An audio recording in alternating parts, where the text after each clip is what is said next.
j'ai connu une femme extraordinaire dont je donne pas le nom par respect pour sa famille et ses enfants, etc., mais qui a connu depuis Swami Ramdas et Mananda Mai de très grands.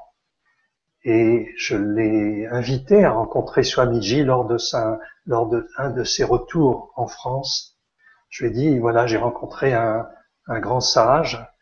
Est-ce que vous venez avec moi pour le voir?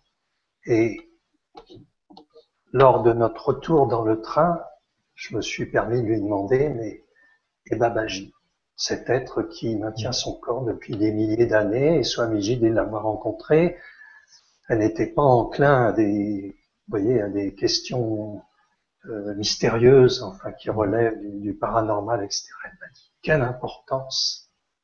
Nous sommes en présence d'un grand. Que peut-on dire? Ce qui est important, j'en ai rencontré, il est vrai, c'est un grand, et nous ne pouvons rien dire.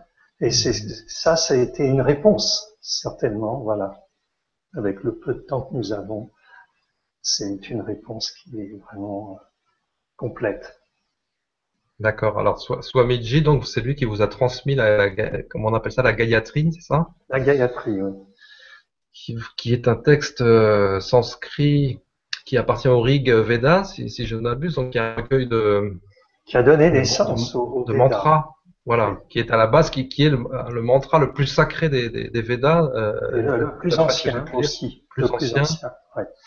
Et donc Swamiji vous a chanté ce mantra, cette Gayatri mantra. Ouais.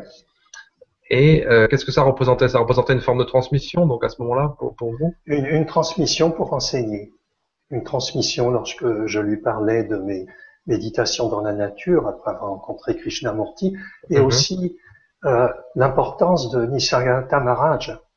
Nisargadatta Maharaj m'a transmis la Gayatri sans que je lui demande, Gayatri Chandas, mhm, le je suis, ou la Ahamasmi Gayatri.